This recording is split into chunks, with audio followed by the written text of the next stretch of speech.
Hi, everyone. My name is Nikki Alvarez, and today I'm going to be sharing my presentation on cognitive and language development. So first, let's talk about what is cognitive development. Cognitive development is a construction of thought processes, including remembering, problem solving, and decision making, all the way from childhood through adolescence to adulthood. So more simply, it's how we learn to think and feel. When talking about cognitive development, or when researching cognitive development, two prevailing theories stand out. One is by Jean Piaget, and the other is by Lev Vygotsky. We're going to take a look at Piaget's theory first. So here he is. This is Jean Piaget. He lived from 1896 actually until 1980, so not that long ago actually. And he was a Swiss psychologist, and he's most well known for his work in the field of child development. His belief that children think and reason differently at different periods in their lives led to the development of his cognitive development theory. Let's get into that in a little bit more detail. So his theory of cognitive development, which he published in 1936, through this development, he believed that from birth, people pass through 4 distinct stages of mental development. Now, the thing about this is that he believed that these stages must be experienced in order. So you can't skip a stage and move on to the next. You have to experience one and hit all the milestones until you're able to pass on to the next stage. And basically, from a bigger picture, he believed that children construct an idea of how reality functions. And as they mature, this idea changes and they progress towards a higher understanding of their world. So let's go through the stages. The first stage, stage 1, is called the sensory motor stage. And this, of course, starts at birth and it goes through to about 2 years old. And the main achievement during this stage is object permanence, which is knowing that an object still exists, even if it isn't in sight anymore. Now, this seems quite easy to us, obviously, as adults, but as a baby, this actually requires a lot of, this is a big milestone. It requires them to be able to form a mental representation, which Piaget called a schema of the object. And until they can do that, they're sort of in this sensory motor stage. And this idea, the idea that babies aren't born knowing object permanence, this is why they think things like peekaboo is so funny, because as soon as you put your hands over your face, they literally think you are gone because they cannot see you. So it's sort of this out of sight, out of mind idea. Stage 2 is the pre-operational stage. This is from about 2 years to about 7 years. And during this stage, the big milestone is that young children can begin to think about things symbolically. So this is the ability to make one thing, either a word or an object, stand for something other than itself. So this is why during this stage, you can begin to like pretend and imagine things. That's what this picture here is for. So this boy has hit the pre-operational stage because he's able to use a box and turn it into a knight's helmet, and this stick has become his sword. Despite being able to pretend, their thinking is still egocentric though. So they still have a tough time having taking the viewpoint of others. They're still kind of thinking at the world through their own eyes. And I'm going to share a video next, which Piaget had different tasks that outlined or that were experiments to show his different ideas on these stages. And he had one task called a mountain task, which helped to showcase how children think egocentrically, how they see from their own point of view.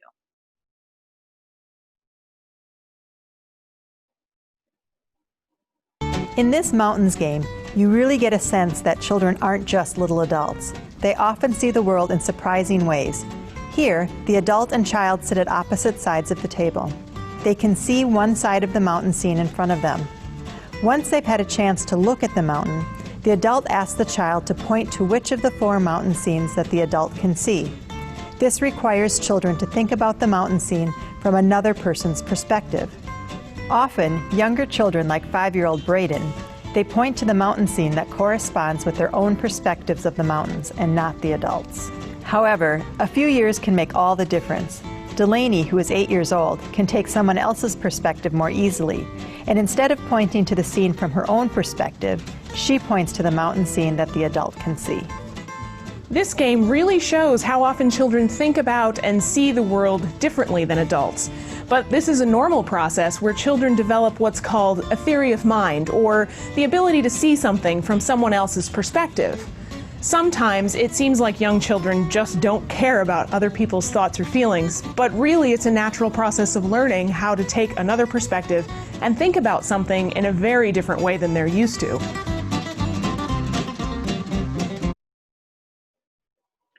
So that shows how a child may think egocentrically. Now, once they're able to step out of that stage, they get into stage 3, which is called the concrete operational stage. And this is from about 7 to 11 years old. During this stage, Piaget considered there's a major turning point that happens in their cognitive development because it really marks the beginning of their logical or operational thought. So what this means is that a child can work out things internally in their head rather than having to physically try them out in the real world. Now, one example that he uses for this is a conservation task. And I'm going to show you a video in a minute that shows not students, but children that are younger than this stage having difficulty with conservation. Now, conservation is the ability to understand that something can stay the same in quantity, even if its appearance changes. Now, during this stage, the concrete operational stage, a child can understand this idea. But this video, this child that we're about to watch here hasn't quite grasped this conservation idea. Let's watch. So I'm going to make 2 rows of quarters.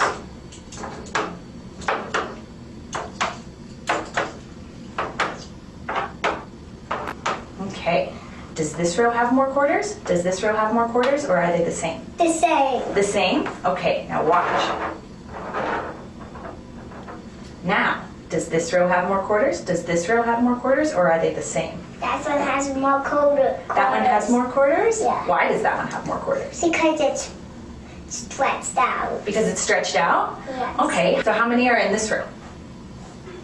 1, 2, 3, 4, 5. Okay, how many are in this row? 1, 2, 3, 4, 5. So, are there more in this row, or are they the same? The same. The same? Yeah. Okay. Okay, so we have 2 sticks.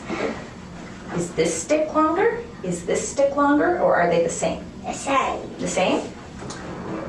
What about now? Is this stick longer? Is this stick longer, or are they the same?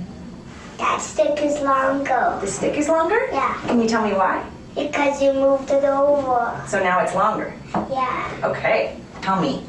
I'm going to pour blue water into each of these cups, and you're going to have to tell me when they have the same amount, okay?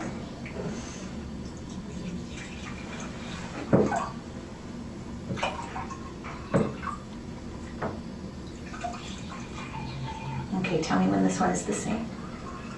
The same. The same? Those 2 are the same now? Yeah. Okay. They're the same?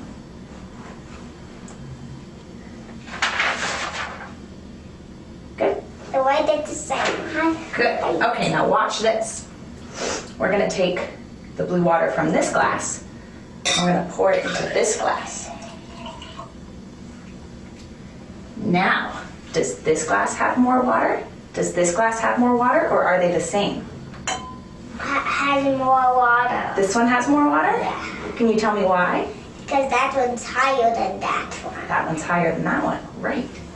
Can you tell me, does this ball have more Play-Doh? Does this ball have more Play-Doh, or are they the same? That one has more Play-Doh. That one has more? Yeah. Let's try and make them the same. Make them into two of the same size. What about now?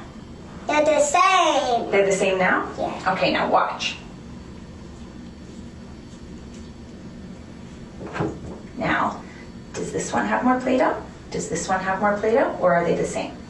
That one has a more Play-Doh. That one has more Play-Doh? Can you tell me why? You smushed that one. Because that one's smushed. How about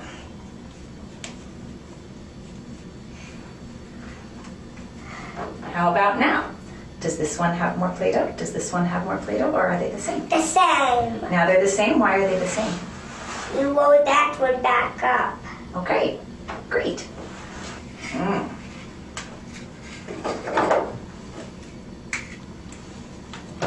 Okay.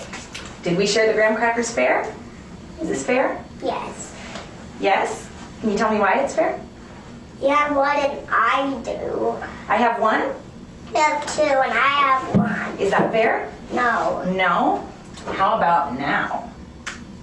Now that's fair. Now that's fair. Why is that fair? You have two and I have two. Yeah. Okay, so as you can see, that idea of conservation is difficult for a child to grasp before they hit that stage 3. Now, the final stage that Piaget coined is stage 4, the formal operational phase. Now, this is for people 11 years and older. And during this time, people develop the ability to think about abstract concepts and logically test hypotheses. Skills such as logical thought, deductive reasoning, and systemic planning also emerge during this stage. And it's considered the final stage because while knowledge will increase with age, so of course we can learn a lot over the course of our lives, the way you think will no longer evolve. So once you hit this stage, that's it. You can think logically, you can think about abstract concepts, but that's it. There's no more development that will happen in terms of your thought process. So how does this translate into the classroom? Some of the ways that we can use Piaget's concepts, a lot of it will, of course, be for elementary school use, since a lot of the development does happen in the earlier years. But teachers using Piaget's theory can be cognizant of their students' age and therefore the relative developmental stage. So here's a few examples. Teachers with preschool students can look at the sensory motor stage and help students recognize shapes and colors, because if we remember, they sort of have a difficult time with that during that stage.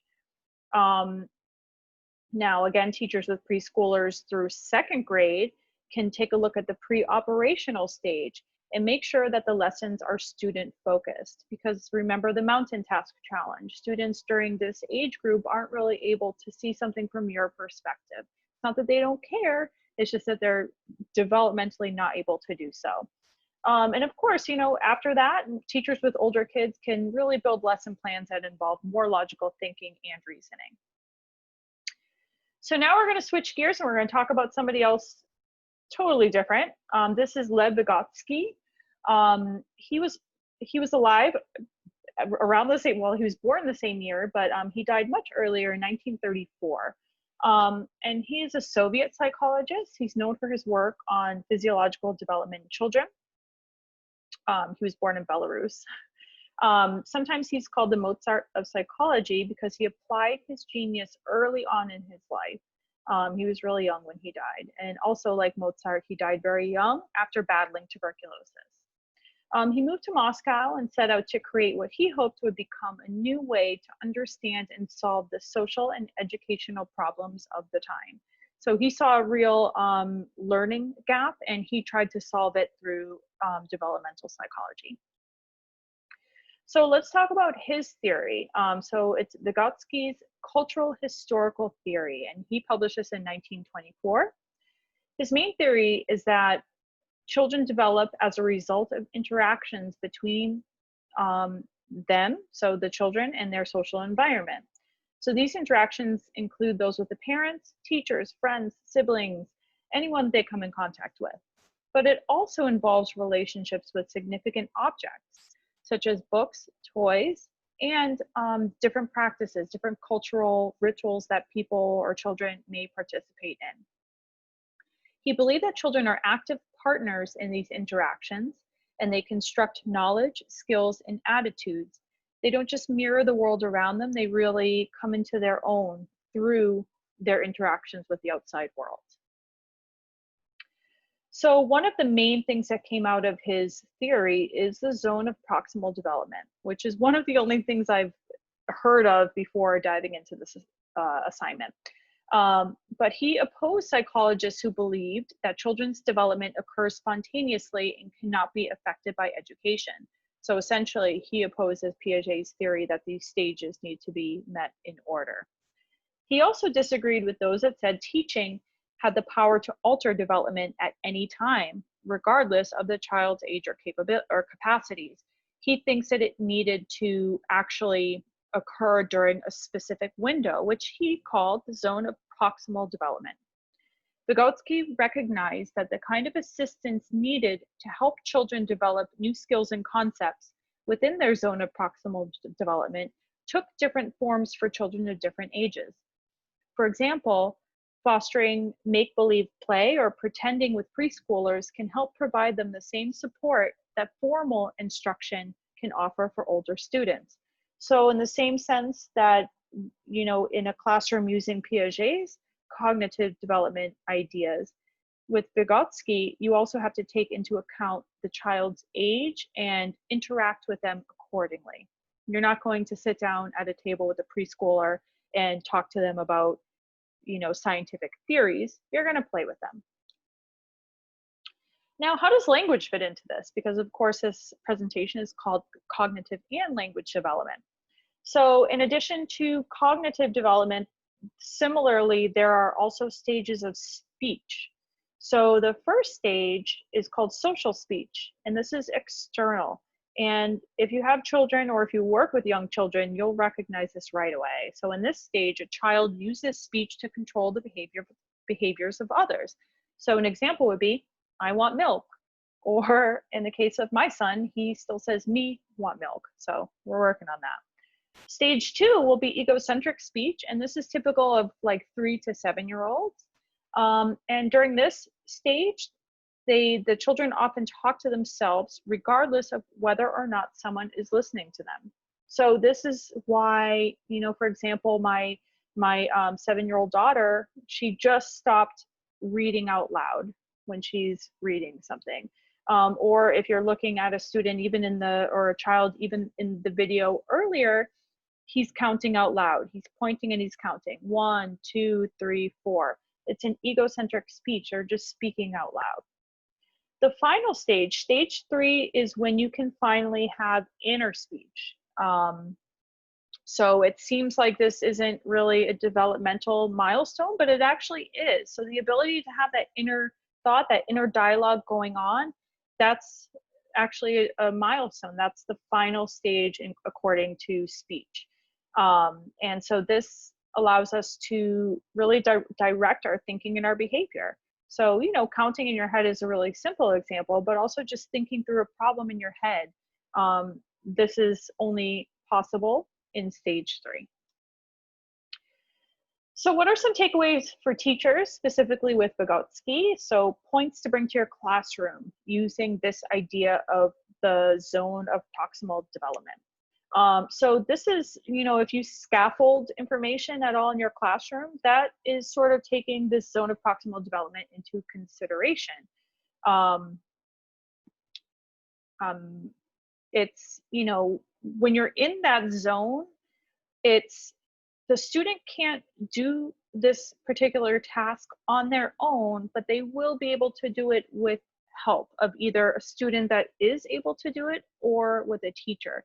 And by doing this, it really helps stretch them just enough to be able to do it independently. So it sort of helps move them through from not being able to do it to this darker green zone of proximal development where they can do it with your help, and then finally they can do it on their own. And he also really believed in the power of play to transform and expand a child's intelligence.